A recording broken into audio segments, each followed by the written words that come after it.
I'm just your average, snack-loving, adventure-chasing golden dog.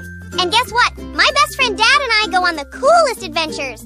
We've got a big black Jeep named Birdie, a whole world to explore, and, of course, plenty of snacks. Every week is a brand new tail-wagging adventure. You never know what we'll find. Hidden carrots, new friends, maybe even buried treasure. So grab your hat, pack your snacks, and come with us. Harley and Dad's epic Canadian tour, New Brunswick. Oliver the RV hummed contentedly as dawn mist curled off the highway. Quebec had slipped behind them in a ribbon of road, and a blue and white sign with a jaunty lighthouse welcomed them to New Brunswick. Dad tipped his straw hat. Harley, a chubby golden dog with a bright blue collar and very important snack responsibilities, pressed his nose to the window and fogged it up with a happy sigh. "New Brunswick," he announced. "Do they have snacks?" "Absolutely," Dad said. "But first, big tides, covered bridges, and a hill that plays tricks." Harley's ears perked. "Tricks? Like, now you see the carrot stick, now you don't tricks?" "Something like that," Dad chuckled. On Harley's bed in the back, his plushie family, Ogie the Ogopogo, Bruce the bison, Scotty the dino, Snorty the pig, Beatrice the butterfly, and Bubbles the beluga, jiggled with each bump in the road. Harley tucked them tighter around him and gave each one a quick kiss. They rolled into Moncton by late morning. A wooden sign at the base of a country lane read, "Magnetic Hill." "I knew it," Harley gasped. "Magnets! My whiskers can feel them." He touched his whiskers, just in case. Dad parked Oliver at the little start line painted on the road, then let the engine idle. "Ready?" "Ready for science," Harley declared, cracking a carrot stick like a baton. Dad took his foot off the brake, and Oliver rolled backward, uphill. Harley's eyes went round as cookies. "We're defying gravity. We're wizard scientists." He clutched Bubbles the beluga and peered out the window. Dad laughed. "It's an optical illusion. The land around us tilts in a way that fools our eyes. We're actually rolling downhill, but it looks uphill." Harley squinted at the fence posts and far-off trees. They did lean in puzzly ways. Optical illusion. "I'm going to call it Sneaky Hill." He snapped another carrot. Approved. Not far away, a seaside town with salt in the air beckoned. Shediac, home to a giant lobster statue. Harley froze on the boardwalk, nose quivering. "I smell the ocean and butter?" "Probably someone's picnic," Dad said. "And look, there's the famous lobster."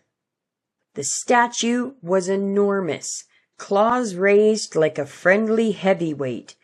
Harley puffed his chest out. "I too have claws," he said solemnly, extending his paws. "They are soft and made for patting." After a few photos, Harley insisted on heroic poses, they ducked into a gift shop. Shelves sparkled with seashells, postcards, and plushies galore. Harley gasped and pointed. "Dad! Dad!" A bright red lobster plushie with kind eyes and a stitched smile lounged on a display like it had been waiting all day just for them. "I think he chose us," Harley whispered. Dad smiled. "What's his name?" Harley considered. "Lobbie the lobster. He has excellent manners and will not pinch my snacks." Back in Oliver, Harley introduced Lobbie to the crew. Ogie curled around him protectively. Beatrice fluttered a clothwing hello. Snorty the pig gave an encouraging snort. Bruce nodded, very dignified. Scotty attempted a tiny dino roar, which sounded like a squeaky toy, and Bubbles bobbed in approval. "Family meeting," Harley announced. "Our mission? Find the big tides." They timed their visit to Hopewell Rocks for low tide. Dad checked the schedule twice, because the Bay of Fundy is bossy about time. From the cliff-top lookout, the beach looked like a giant sandbox carved by a careful hand. Tall stone towers, flower pot rocks Dad called them, held crowns of trees like funny green haircuts. Harley's paws sank into damp, cool sand. He sniffed the air. It smelled like salt and secrets. Seagulls laughed overhead, like they knew a joke Harley hadn't heard yet. "We are walking," Harley said, "where fish had a meeting." He stared at the sky. "Does this mean the fish had to fly away?" Dad chuckled. "When the tide goes out, the water pulls back far. When it returns, it comes back fast. That's why we watch the time and keep our feet where they're safe. The ocean will walk back in like it owns the place." Harley padded between two towering rocks, craning up at their rooted trees. "These rocks look like scoops of ice cream stuck to spoons," he said. "Chocolate and broccoli?" Pistachio?" Dad suggested. "Broccoli," Harley insisted, "but I will pretend it is pistachio." He paused to pat Lobbie, who was peeking out from Harley's backpack. "Don't worry," Harley told him. "We are land lobsters right now." A guide pointed out rippled patterns in the sand, little streams leading back toward open water. Harley followed one with purpose. "This is the ocean's shopping list," he explained. "It says, 'Return later, bring water and snacks.'" They left before the ocean did return, climbing back up the stairs as the first fingers of tide began to lace the beach. Harley glanced back and whispered, "Bye, ocean. See you soon." In St. John, they landed over a safe walkway railing above a churn of water known as the Reversing Falls Rapids. "It's not a waterfall," Dad said over the rush, "but rapids under a bridge. When the tide comes in, the river meets the ocean, and the flow can actually change direction." Harley gripped the railing, speechless for a full 3.5 seconds. Then, "So the water says, 'Actually, I'd like to go that way now,' and the river says, 'Are you sure?'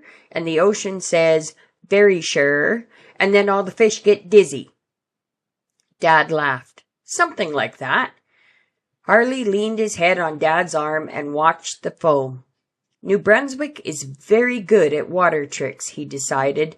"If the ocean starts juggling, I'm leaving."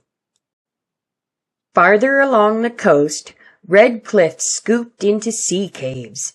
At low tide, the beach opened like a stage. Harley trotted into a cave and barked a friendly hello. "Hello," the cave replied grandly. Harley wagged. "Hello." "Hello," the cave said again. Somewhere a tiny crab tossed an unimpressed sideways glance and skittered away. Dad peered into the cave with a flashlight. These caves are carved by the tides and waves. Over time, the water wears away the softer rock. Harley nodded, very scholarly. Water is a patient artist.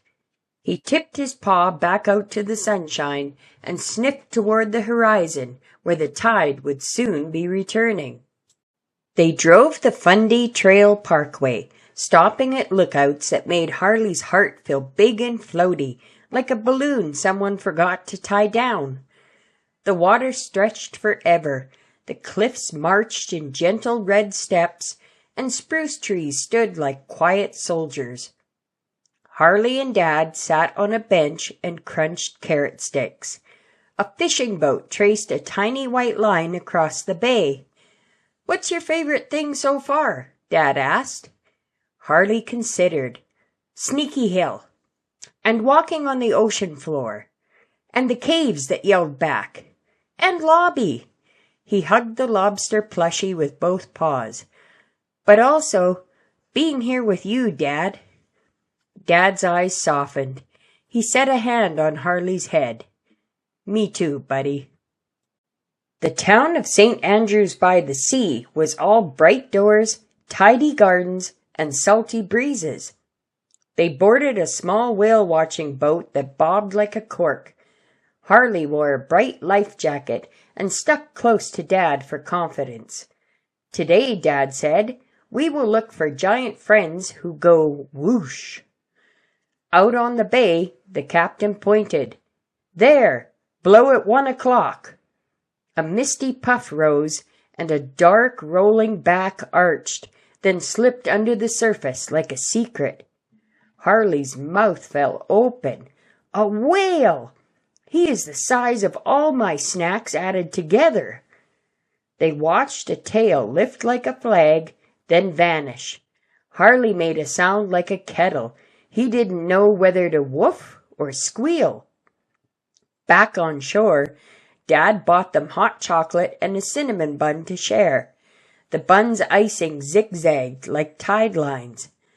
"Buns," Harley said reverently, "are also patient artists." On the eastern coast, Kushibukwak National Park welcomed them with long beaches and shallow lagoons. Harley learned to pronounce the name slowly. Kushibukwak. And grinned when a nearby local nodded approvingly. At sunset, thousands of shorebirds gathered, their little legs a blur as they chased the curling edge of the water, in and out, in and out. Harley froze, nose quivering. "A tiny stampede," he whispered. "They're sandpipers," Dad said. "They stop here to rest and eat on their long journeys." Harley sat very still, as if stillness could be a gift. "Eat well," he told them softly. "You are doing a great job." That night, stars spilled across the sky like someone dropped a jar of glitter. Harley lay on the cool sand beside Dad. The wave whispered, "Here, here, here," and the wind finished, "I am coming back." "Do you think the ocean ever forgets to come back?" Harley asked. "No," Dad said. "It keeps its promises." Harley nodded. "Good." In the capital city, they wandered along a riverside trail and crossed a long footbridge where bikes whirred past like friendly hornets. At a little market, Dad pointed at a basket of green curls. "Fiddleheads," he said. "They're a springtime treat here." Harley peered at the tight spirals. "Do they make music?" He plucked one gently, listening for a violin squeak. It did not squeak. "I will eat them anyway." They shared a plate sautéed with lemon, and Harley discovered he enjoyed food that looked like miniature fern springs. "I declare these fancy green swirly snacks," he said, "very tasty and extremely curly." They drove north to a long, lovely covered bridge over a wide river. Oliver's tires hummed on the wooden boards. "Covered bridges keep snow off and protect the wood," Dad explained. Harley stuck his head out the window and sniffed a smell like sunshine and old books. "This is a story tunnel," he decided. "All the wheels and footsteps that came before us are telling us where to go." On the far side, they pulled into a picnic spot with a view of the water. Harley set out a neat line of carrot sticks, then added a single potato chip to the end as a surprise finale. "A snack parade," he said proudly. "Approved," Dad said, solemn as a judge, and took the chip. Harley pretended to be shocked. Back in St. John, the old city market greeted them with arched beams shaped like an upside-down ship. Banners hung in bright colors, A fiddler sawed out a tune that made Harley's paws itch to dance. A friendly shopkeeper waved them over to a display of local crafts. Harley examined a tiny wooden boat, a jar of jam the color of rubies, and a loaf of bread he would have married on the spot if such things were allowed. He bought, Dad bought, a small magnet shaped like a lighthouse for Oliver's fridge. "Magnets," Harley said. "At last, the hill's secret revealed." Dad grinned. "Different magnets, buddy." They returned to the coast as evening slid across the sky. Back near Hopewell, Dad parked where they could safely watch the water creep in. It didn't creep, actually. It strode, purposeful and steady.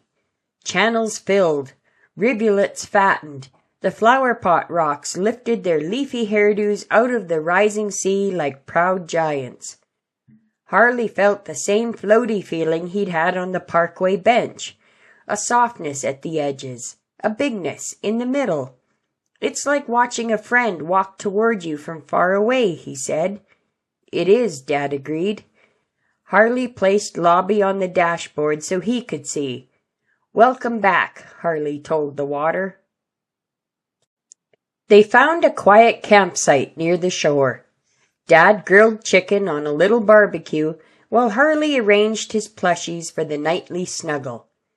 Ogie curled by one paw, Bruce by the other, Scotty at his belly, Snorty at his head, Beatrice tucked under his chin, Bubbles under his ear, and Lobbie sitting up straight in the middle like a proper dinner guest. Dad served their plates. Careful, hot. Harley took a bite, closed his eyes, and let the smoky flavor settle. The wind smelled like salt and pine.